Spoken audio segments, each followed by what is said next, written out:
Baik, selanjutnya dari Direktorat Peningkatan Kapasitas Aparatur Pemerintahan Desa, monggo kami persilahkan Bapak Murtono. Baik, makasih Ibu Yayu. Bismillahirrahmanirrahim.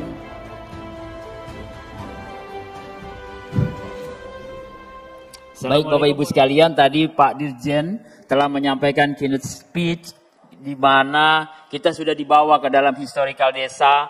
Beliau sangat menguasai dan mengikuti suasana kebatinan karena salah satu penyusun dari undang-undang desa. Kalau kita bilang tak ada lawan kalau sudah bicara mengenai implementasi undang-undang, konsepsi mengenai undang-undang desa, undang-undang nomor Undang-Undang 6 tahun 2014 tadi yang saat ini disampaikan oleh Pak Dirteo, saya hitung 9 bulan, 9 tahun, ternyata keliru. 9 tahun 1 bulan ya Pak Dirteo ya, usia undang-undang desa ini. Tadi saya itu masih 9 tahun, undang-undang 6 tahun 2014 ini, jadi sudah 9 tahun 1 bulan. Artinya Bapak Ibu sekalian, implementasi ini sebetulnya sudah dalam tahap instalasi sudah kita lakukan dalam periode 5 tahun pertama. Kemudian inisiasi dan instalasi. Seharusnya kita dalam proses saat ini adalah stabilisasi. Artinya tadi disampaikan begitu banyak regulasi turunan dari Undang-Undang 6 tahun 2014 yang disampaikan oleh Pak Dirteo di sesi pagi ini dengan Pak Dir Noval. Nanti siang ada lagi dari Pak Dir Keuangan dan Aset Desa, Pak Lutfi, serta Direktur Kelembagaan dan Kerjasama Desa juga sudah melengkapi dengan regulasi turunan dari Undang-Undang 6 tahun 2014. Artinya saat ini sudah kita dalam proses tahap stabilisasi dalam rangka implementasi Undang-Undang 6 tahun 2014. Tapi demikian Bapak Ibu sekalian, sebagaimana tadi disampaikan oleh Pak Dirteo dan Pak Dir Noval, masih ada PR bagi kita semua, terutama Bapak Ibu juga di provinsi dan kabupaten kota, bahwa peningkatan kapasitas aparatur disebut tadi pemerintahan desa, perlu kepala desa dan perangkat desa yang baik, bukan yang baik-baik, tapi baik dalam mengelola tata kelola pemerintahan desa. Dan tadi juga Pak Dir Noval sampaikan masih ada keterbatasan SDM, terutama untuk melakukan pemutakhiran profil desa dan kelurahan, sehingga kita juga mengalami kendala-kendala dalam melakukan evaluasi perkembangan desa. Oleh karenanya Bapak Ibu sekalian, sejalan dengan implementasi Undang-Undang Desa tahun 2014 yang diiringi dengan untuk melaksanakan kewenangan desa, maka pemerintah telah mengalokasikan dana desa yang cukup besar. Nah, tadi disinggung sedikit oleh Pak Dirteo bahwa ini dari KPK, bukan dari Direktur Administrasi dan Penataan Pemerintahan Desa, bukan dari Direktur Pengembangan Kapasitas Aparatur Desa, dan juga bukan dari Ditjen Bina Pemerintahan Desa ataupun Kementerian Dalam Negeri. Tapi KPK mengungkap bahwa pada bulan Oktober 600 kepala desa terjaring tindak pidana korupsi terkait dengan pengelolaan dana desa. Nah, ini menjadi isu dan juga menjadi PR kita bersama Bapak Ibu sekalian di rumah besar pemerintahan desa di Pasar Minggu ini dan juga di provinsi dan kabupaten kota, bahwa PR kita adalah bagaimana meningkatkan kapasitas dari aparatur desa. Aparatur desa ini bukan hanya pemerintahan desa, tapi juga pengelola dari lembaga kemasyarakatan desa dan juga lembaga adat desa, termasuk di dalamnya aparatur desa. Ini yang menjadi konsen di Kementerian Dalam Negeri dalam rangka melalui Ditjen Pemerintahan Desa. Tadi Pak Dirteo, Pak Dir Noval sudah membawa kepada tugas dan fungsi. Kami dalam hal ini masih melihatnya berdasarkan Permendagri. Next slide aja. Terus satu lagi. Oke, sebelumnya. Nomor 13 tahun 2021 sebelumnya, yang tadi disinggung saat ini sudah ada slide sebelumnya, sudah ada SOTK Kemendagri yang baru, yaitu berdasarkan Permendagri 137 2022. Tapi prinsipnya adalah bahwa tugas dan fungsi dari fasilitasi pengembangan kapasitas pemerintah aparatur desa adalah menjadi salah satu bagian dari tugas dan fungsi Ditjen Bina Pemerintahan Desa. Nah, apa fungsi-fungsi itu adalah terkait dengan penetapan standar, penetapan modul peningkatan kapasitas aparatur, khusus peningkatan kapasitas aparatur, dan juga pelatihan-pelatihan yang bersifat pelatihan dasar, juga tematik atau lanjutan. Nah, ini yang akan didelivery Bapak Ibu sekalian tadi disampaikan oleh Pak Dir Evaluasi Perkembangan Desa, Pak Noval, nanti akan terintegrasi menjadi satu direktorat. Nah, inilah yang sedang kita maintenance, kita kelola untuk mendelivery kepada direktorat tersebut. Next slide. Nah, tentu saja Bapak Ibu sekalian, dengan kerangka konsepsi yang demikian, perlu adanya upaya terus peningkatan kapasitas. Regulasi saat ini berdasarkan Undang-Undang Nomor 6 Tahun 2014 memang secara eksplisit belum ada, tidak ada mandatori pengaturan menurut Permendagri terkait dengan peningkatan kapasitas aparatur desa. Nah, ini yang sedang diinisiasi karena adanya kebutuhan dari regulasi yang mengatur bagaimana keintegrasian dan keterpaduan seluruh stakeholder dalam mengelola peningkatan kapasitas aparatur desa. Saya langsung saja ke slide supaya nggak kena penalti dari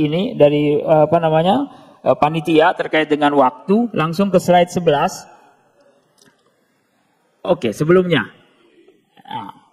Oke. Inilah lembaga-lembaga yang punya pengampu, punya kewenangan, punya tugas dan fungsi dalam menyelenggarakan peningkatan kapasitas aparatur desa. Mulai dari pusat, pemerintah pusat, dalam hari Kementerian Dalam Negeri khususnya adalah melalui Dijen Pemerintahan Desa. Kemudian juga pemerintah daerah provinsi, kabupaten kota, kecamatan, sampai dengan pemerintah desa sendiri punya tanggung jawab untuk meningkatkan kapasitas aparaturnya. Jadi bukan berarti pemerintah desa, kami tinggal menunggu program dari kabupaten, program dari provinsi, program dari pusat. Tapi juga ada tanggung jawab kepada pemerintah desa untuk meningkatkan kapasitas aparaturnya. Tadi yang disampaikan oleh Pak Dir Noval dan Pak Dir Theo. Oleh karenanya ada satu lagi yang di sebelah kanan yang lebih komprehensif, lebih terbuka, yaitu adanya lembaga non pemerintah, perguruan tinggi, LSM yang bisa punya peran dalam peningkatan kapasitas aparatur desa. Pertanyaannya apakah boleh? Boleh Bapak Ibu sekalian. Tapi sekali lagi kami sudah menyampaikan surat kepada seluruh bupati wali kota, Bapak Ibu, khususnya kepala dinas PMD kabupaten kota. Tolong ini dikoordinasikan. Karena peningkatan kapasitas aparatur desa harus terstandar. Punya modul pelatihan yang distandarisasi. Pelatih yang tersertifikasi. Jadi kita sama-sama punya itikat baik meningkatkan kapasitas aparatur desa berdasarkan konsepsi yang sama. Jangan berlomba-lomba meningkatkan kapasitas. Banyak kegiatan-kegiatan peningkatan kapasitas aparatur desa. Tapi ternyata permasalahan-permasalahan yang dihadapi oleh pemerintah desa, kabupaten, provinsi, dan juga tadi yang disampaikan oleh Pak Theo dan Pak Noval selalu berulang setiap tahun. Tidak termutakhirkannya data Prodeskel secara reguler dengan reasoning, belum semua dilakukan pembinaan ataupun mengikuti BIMTEK. Sementara setiap tahun bukan tidak kita nafikan bahwa anggaran terbesar justru ada di komponen yang paling bawah tersebut. Sementara di Dijen Bina Pemdes kalau ditanya berapa jumlah aparatur yang sudah ditingkatkan, maka kita akan mengukur dari anggaran yang sudah kita alokasikan. Dari tahun 2015 sampai 2022 kemarin kita baru melatih sebanyak 104.000 dari kebutuhan 75.265 desa tadi disampaikan oleh Pak Theo. Kali 10 saja, artinya ada 7,5 juta. Nah, oleh karenanya, next slide, permasalahan yang kita hadapi Bapak Ibu sekalian terkait dengan volume target, kemudian juga belum adanya kesamaan konsepsi dalam kebijakan peningkatan kapasitas pemerintahan desa, dan juga terkait dengan masih lemahnya koordinasi kita. Provinsi kabupaten akan menyampaikan kinerja terhadap pengelolaan anggarannya dalam melatih aparatur. Demikian kabupaten kota. Tapi secara komprehensif, apakah pelatihan yang sudah dilakukan berbanding lurus dengan kinerja pemerintah desa? Ini yang masih kita perlu konsolidasikan lebih lanjut. Karena kendala-kendala tadi sudah diungkap oleh Pak, minimal 2 direktur di Dijen Bina Pemdes tadi sudah menyampaikan. Nanti siang kita akan ketemu lagi. Ada Dir Keuangan dan Aset Desa serta Direktur KKD. Nah, dari permasalahan ini terbatasnya juga anggaran pendukung implementasi PKAD. Tadi saya sampaikan dari tahun ke tahun anggaran khusus untuk peningkatan kapasitas aparatur desa di Dijen Bina Pemdes terus menurun drastis. Bahkan tahun lalu saja kita baru hanya bisa menyelenggarakan 1 kegiatan pelatihan dengan target kurang lebih 34 orang. Nah, tahun ini juga demikian. Kemudian juga masih lemahnya pemantauan dan evaluasi pelaporan. Nah, ini pelaporan ini Bapak Ibu sekalian. Saya berterima kasih kepada beberapa daerah, provinsi, kabupaten, kota yang sudah membangun sistem informasi untuk dalam rangka pemantauan peningkatan kapasitas. Kemarin kami terima surat dari Gubernur Kalimantan Barat menyampaikan capaian kinerja dari peningkatan kapasitas aparatur desa. Tapi sekali lagi Bapak Ibu sekalian, ini masih bersumber dari APBD provinsi. Dalam APBD provinsi Kalimantan Barat. Tentu yang perlu kita perlukan adalah secara komprehensif dari kabupaten kota di provinsi yang bersangkutan, kemudian juga lembaga-lembaga yang berkontribusi dalam program-program peningkatan kapasitas aparatur desa. Karena anggarannya juga bersumber dari anggaran yang ada di pemerintah desa. Nah, ini harus kita kelola secara berkesinambungan Bapak Ibu sekalian terkait dengan program peningkatan kapasitas aparatur desa. Nah, oleh karenanya dengan permasalahan-permasalahan tersebut Bapak Ibu sekalian, untuk ke depan ini yang sedang kita lakukan, tadi saya sampaikan bahwa sepanjang 2015 sampai 2021, 2015 pasca Undang-Undang Nomor 6 Tahun 2014 terbit dengan alokasi dana yang cukup signifikan melalui dana desa kepada pemerintah, kepada desa, ini dituntut adanya kapasitas aparatur yang mampu mengelola. Tahun 2015 kita dorong dengan dana dekonsentrasi kepada provinsi dan kabupaten kota, provinsi untuk menyelenggarakan peningkatan kapasitas aparatur desa. Tentu ini akan bersinergi apabila dapat ditindaklanjuti secara terus-menerus setiap tahun. Nah, dengan keterbatasan anggaran, dengan program peningkatan kapasitas aparatur desa hanya dalam bentuk tatap muka, ini menjadi kendala pada saat anggaran terbatas. Inisiasi, improvisasi, terobosan sudah dilakukan oleh Dijen Bina Pemerintahan Desa dalam periode 2017-2018 sudah membuka in-house training di kantor Dijen Bina Pemdes ini. Hanya memang tetap masih bentuk dalam tatap muka. Kita belum pada saat itu mengenal dalam bentuk-bentuk daring. Nah, momentum COVID, pandemi COVID tahun 2020 di Indonesia yang masuk secara resmi pada bulan Maret menjadi pemantik bahwa konsepsi peningkatan kapasitas aparatur di desa, dalam hal ini desa-desa di Indonesia dengan jumlah yang cukup signifikan 75.265 desa, maka perlu terobosan dalam peningkatan kapasitas aparatur desa tersebut.